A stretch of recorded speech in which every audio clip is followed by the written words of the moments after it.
Hi. So we are starting today with another concept. And this is a concept which is called elasticity. And what does it show? See, we said that as far as the demand is concerned, demand is going to go down if the prices increase, and demand is going to come up if the prices decrease. But by how much?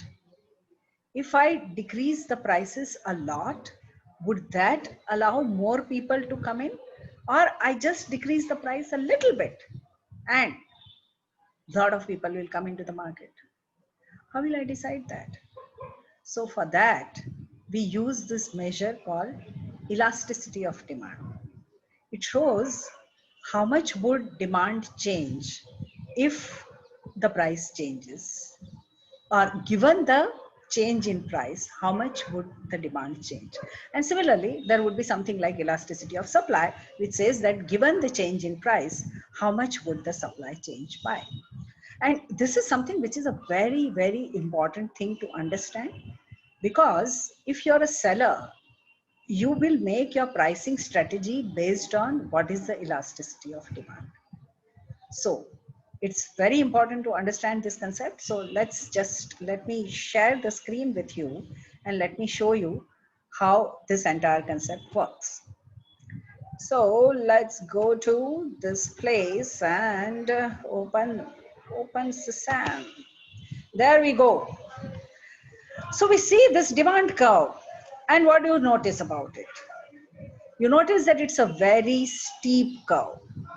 What that means is that when I change the prices from here to here, this much, the change in demand would be this much quantity versus this much quantity, which means that only a little.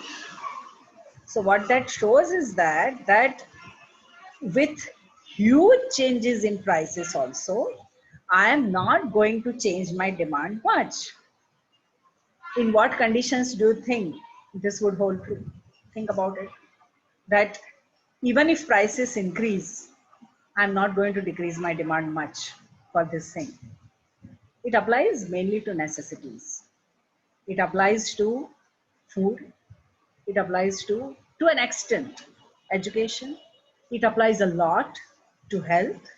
So demand curve remains inelastic if you are talking about necessities. Okay, so this is a relatively inelastic demand curve. Okay, so this is one part of the explanation, that there would be items in the market whose demand is not going to go down that much with changes in price because people really need them.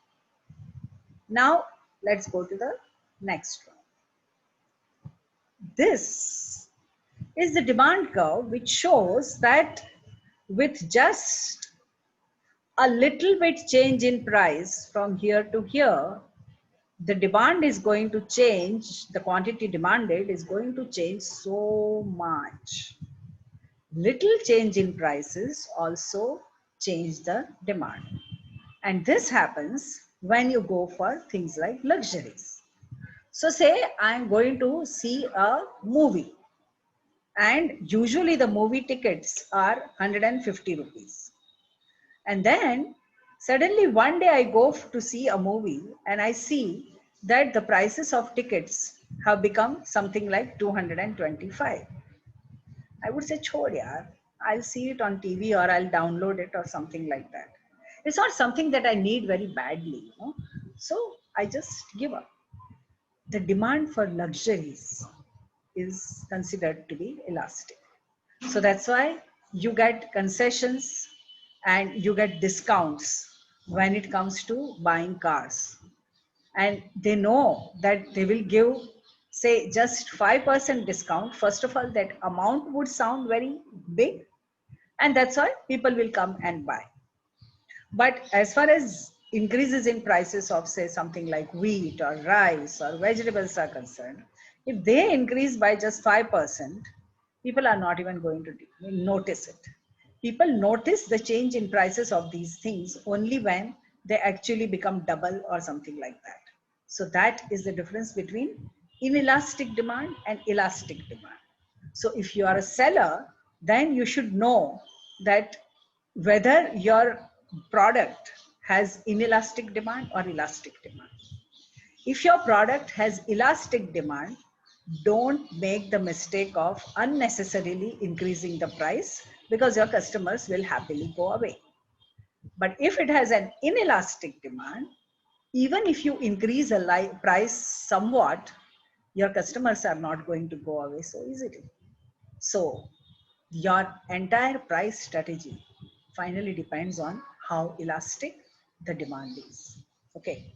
Now, let's look at two theoretical cases which do not actually exist in reality, but just to finish the story, you have to have the limits of both these things, which are inelastic and elastic demand. So let's meet this guy, completely vertical. You change the price from 10 to 1000. I am not going to change my demand even little bit, not even this much. I will keep demanding the same, whatever is the price. Such demands don't exist in reality. It just can't. How can it exist in reality? When you see the price is going from 10 to 1000, of course you are going to say that I'll have to do something. This can't be. Even if you can afford it, you are indignant and you will not buy it, saying that this is not done. They can't increase from 10 to 1000. I'm not buying it. Simple. Yeah. So the completely inelastic curve does not actually exist in reality, but it exists as far as the theory is concerned. So just for your information, this is how it looks, that I remain so rigid, so insistent that I shall not change my quantity demanded, comes what may. Okay. That comes what may, as I said, does not happen that easily. Okay, now let's go to the next limit of this demand curve, and that is a completely horizontal line. Sorry. Now, what does this completely horizontal line suggest? That suggests that I like your price so much that I'll buy the entire supply that is there in your market. Whatever you are supplying, I'm going to buy it. Infinite demand. That I am ready to gobble up whatever you come out with. Once again, this does not happen. This is not true. This just cannot be. But we just show it so that you understand that demand curve can be completely inelastic or completely elastic. Okay. So these are the things that you should understand, that the elasticity of demand determines lots of things as far as taxes are concerned, as far as pricing strategies are concerned, and things like that. So now let's just see how we can calculate the elasticity of demand. So the formula for calculating the elasticity of demand is something like this. Excuse me. Q2 minus Q1 divided by Q2 plus Q1 divided by 2, and the whole thing is divided by P2 minus P1 divided by P2 plus P1 divided by 2, and that gives you ED, which is elasticity of demand. It can be ES, and that would be elasticity of supply. The formula remains the same. The only thing is the sign is going to be different. If it is ED, it is going to be negative, because we have seen that the relationship between demand and price is negative. If it is ES, then you will find that the answer is going to be positive, because the relationship is positive. Now, why do we take such a strange way of defining the elasticity or the percentage change in price divided, percentage change in quantity given the percentage change in prices? Why do we go through all this? Because we want to make sure that if this is your demand curve, then if I'm measuring that you are going from here to here, which is say P2 to P1, or I go from P1 to P2. So I change this formula. Oh my God, tongue. Okay, yeah. So what I was saying was that if I change this formula from Q2 minus Q1 to Q1 minus Q2 and P1 minus P2, basically just change the location, the answer should not be different, because I'm talking about exactly the same piece of the curve. And so the slope of that curve should remain the same. It doesn't matter whether you are starting from this point or you are starting from this point. The answer should remain the same. And how do I ensure that the answer would remain the same? This is the formula that I use to ensure that the answer would remain the same. Okay, so this is why you have your elasticity of demand or supply defined like this.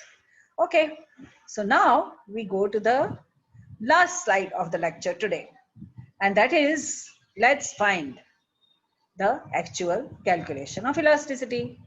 So if the price of wheat increases from 10 to 15, the demand for wheat goes down from 30 to 25. Calculate the elasticity of demand, sit down with a pen and paper and calculate, and what you would get is minus 0.45.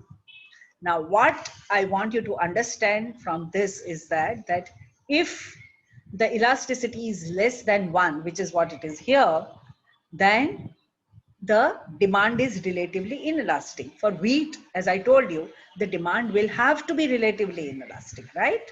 So demand will be relatively inelastic if it is less than 1. If ED is equal to 1, then the proportionate change is exactly the same. So if the prices change by 50%, demand will change by 50%. If prices change by 10%, demand will change by 10%. Okay, negative relationship will remain, but the proportional change will be exactly the same. That is, the ED is equal to 1. If ED is more than 1, then now you are into the region of the luxuries. So then it is going to be a very, very elastic curve. So it will be like this, a very elastic curve instead of this, which is very inelastic curve. So that is ED is more than 1. And if we look at this graph, then this is ED is equal to 0 and this is ED is equal to infinity.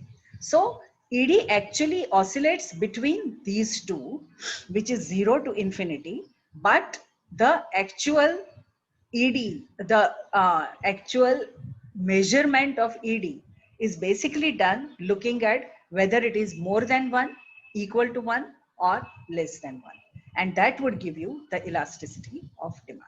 Okay, so with this, I think we will finish off as far as today's session is concerned.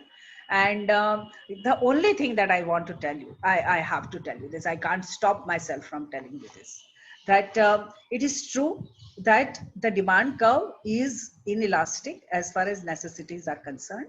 But remember that it also depends on the stature of the person.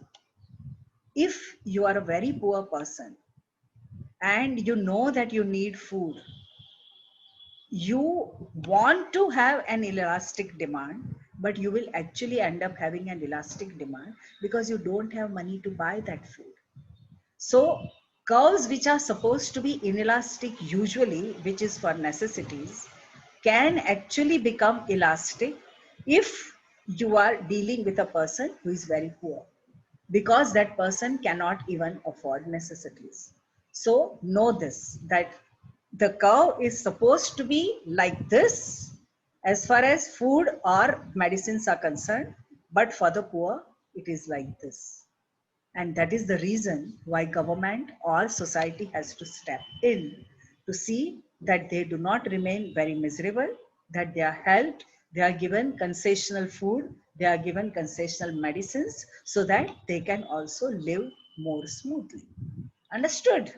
Okay, fine. So with that, we end today's lecture. Okay, bye. Have a nice day, guys. Nice day. Bye.